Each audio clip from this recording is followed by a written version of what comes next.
What's up sa inyo? Welcome to One Click Moto TV. For today's video is medyo nakakaramdam ako ng pagbagal ng motor. Medyo mahina yung hatak niya eh. So, nasilip ko na nung nakaraan yung air filter. Medyo madumi na siya. Kasi ngayon nasa 12K odo na. Baka sobrang dumi na niya kaya medyo bumabagal na yung takbo niya. So, papalit ako ngayon ng air filter. Yan. May binili ako sa Honda mismo. Yan, ito.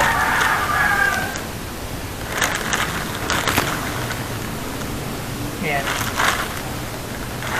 Makikita nyo, ang bibiling ko sana, yung sa mga Shopee lang.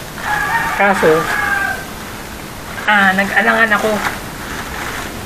So, sinigurado ko na lang na para safe yung sa kasa na ako bumili. Ayan. Makikita nyo yung itsura ng filter. Oh, di ba?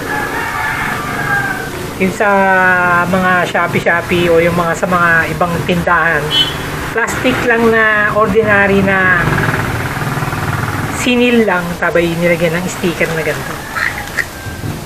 Kaya alanganin. So, di na ako bumili ng ganun. Para makasigurado ko, ganito na binili ko. Yeah. So, ito yung mga ibang ginagamit ko para sa basic PMS. Kasi kailangan ng basic PMS ng motor natin. Yan, air filter, gear oil, engine oil, carbon cleaner, coolant, top up ng coolant, carbon cleaner, panglinis ng fuel line, engine oil. Ayan. Nag-iba ako ng brand kasi yung una, Motul. Mineral pala yun. So, hindi ko nagustuhan kasi mabilis numipis yung oil. Kaya yung interval talaga ng change oil ng mineral is maiksi lang. Hindi pwedeng pambabaran. So, palit ako ng engine oil, lumipat ako dito sa Habuline. So, all goods naman ang tining ng takbo. So, nagustuhan ko to kaya ito na yung lagi kong ginagamit. Saka hindi siya nagbabawas masyado ng langis. Wala kasi akong mahanap na gear oil. So, ito muna yung kinuha ko. Ang plano ko sana is si K-Works gear oil. Kaso, hindi pa dumadating yung order ko. So, pumunta ako dyan sa shop. Ito muna yung kinuha ko, Asia. Ano to? Product ni MTRT. So, solid pa rin ito kasi maganda yung mga product ni MTRT. Yan. Yan yung viscosity niya para maprotektahan yung gearings natin. Saka yung mga bearings sa loob ng gearbox. Yan ang gamit kong gear oil. Pero yung si K-Works, ganito rin yung viscosity. Yun ang gusto kong subukan eh. Kasi galing ako kay JBT. Yun ang mga gamit ko dati sa motor ko. Yung mga una kong motor, JBT. Eh, gusto kong sumubok ng ibang brand. So,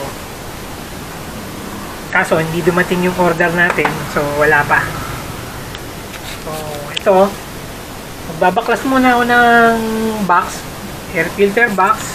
So kakabit natin tong air filter na bago. Huwag nyo pong hayaan na gumamit kayo ng mga mumurahin kasi may lalong maapektuhan yung makina ng motor nyo. Maganda yung safe kaysa magtipid. Ayun nga lang kasi talagang napaka-pricey nitong air filter na to. Nagulat din ako nung unang tanong ko dito eh. 755 daw presyo. Kasi nasanay ako dun sa mga una kong motor, yung Novo ko, yung Mio, yung Honda Beat. Wala pang 500 yung filter nun original. Tataka nga ako bakit ang mahal ng filter ni Honda Click. Parang may natanong ata ako na mas mura pa yung filter ni ATV ata dito. Kaya yun, So, babaklas muna ako ng airbox. Tapos kakabit natin tong air filter.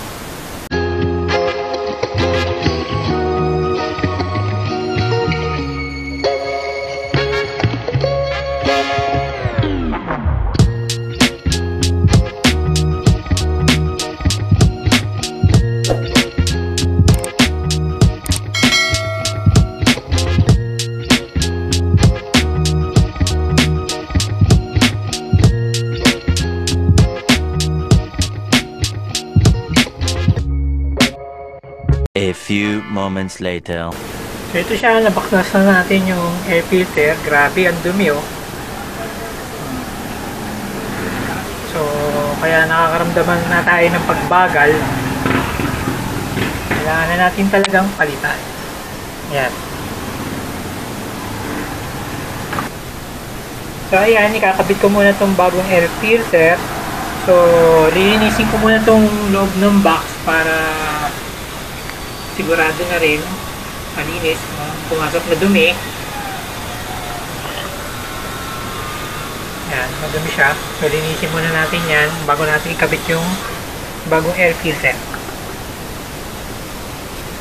So, ayan, nalinis na natin yung box. Yan, nalinis na siya. So, ikakabit na natin yung air filter.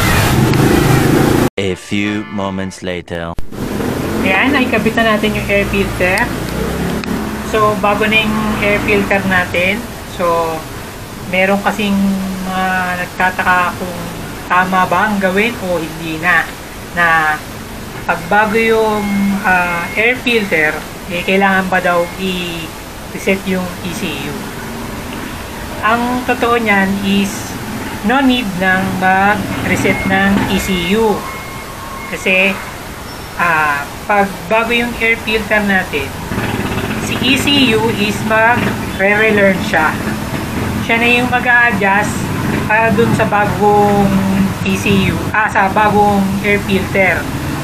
Siya na mag-a-adjust ng parameters ng map. So, hindi na kailangan. Pero kasi, pag mag-a-adjust pa siya, hindi yun biglaan. So, aaralin niya pa unti-unti and then tsaka siya mag-a-adjust. So, para sa akin is magre-reset na lang ako ng ECU kasi wala naman akong bagong pyesa sa engine related na pyesa. So, air filter lang tayo yung pinalitan ko. So, pag ni-reset ko yun, kung ano yung bagong labas siya sa kasa, ganun lang din yung map niya na mabibigay dun sa ECU. Kumbaga, nagpalit lang naman ako ng air filter eh. So, kaysa hintayin ko pang mag-relearn si ECU ng bagong ng bagong data, ng bagong map. So, i-reset ko na lang para ready na siya. Kumbaga, hindi na matatagalan. Nakahanda na agad yung ECU na para sa bagong air filter.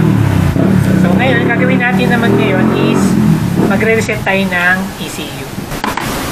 So bubuksan natin ito kasi ito yung connector na i-reset natin. Nandito siya. Buksan muna natin. A few moments later. So ito yung ECU. Dito tayo magre-reset. So, hanapin nyo lang yung green. Tapos yung brown. Ayan, magkatabi lang sila.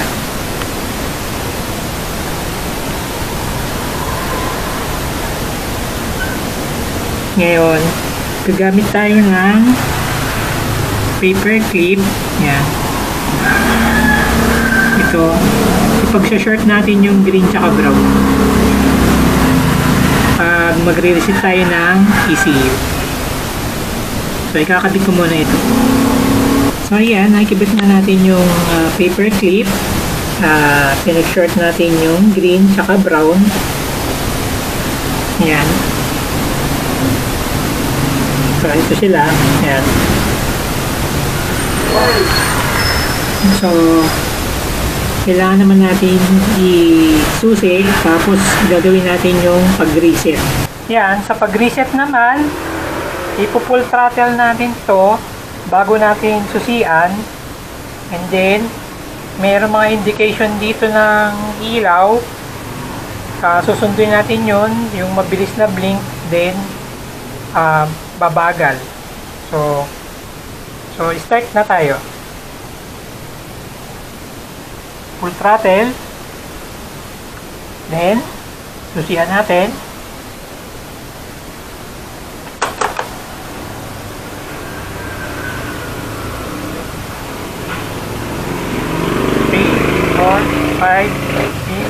Nag-blink na siya, bitaw. Then, pabagal na ulit. Okay na. Successful na yung pag-reset natin kasi mabagal na yung blink. So, turn off na natin. So, ganun lang po yung pag-reset. Mabilis lang. Lalagyan lang ng paper clip doon. Then, full throttle, susi. Mabilis na blink ng ilaw. Then, babagal.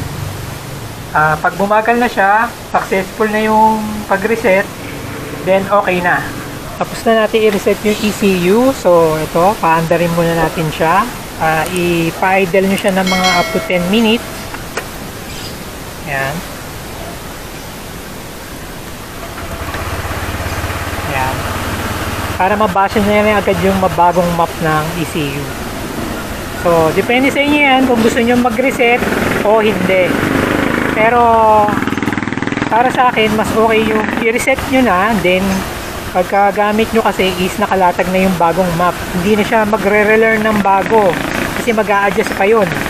Kumbaga kung pag-a-adjust nya isang araw, so medyo matagal. Kung sa reset nakalatag na yung map, babasahin nya na lang ulit yung bagong map, na sabagay yung map nya naman is yung stock pa rin. So, nandito na lang po. Sana po ay nakatulong sa inyo ating video. Don't forget to subscribe, One Click Moto TV. Sana po nakatulong sa inyo itong ating video. Ride safe po sa inyo lahat. God bless and bye.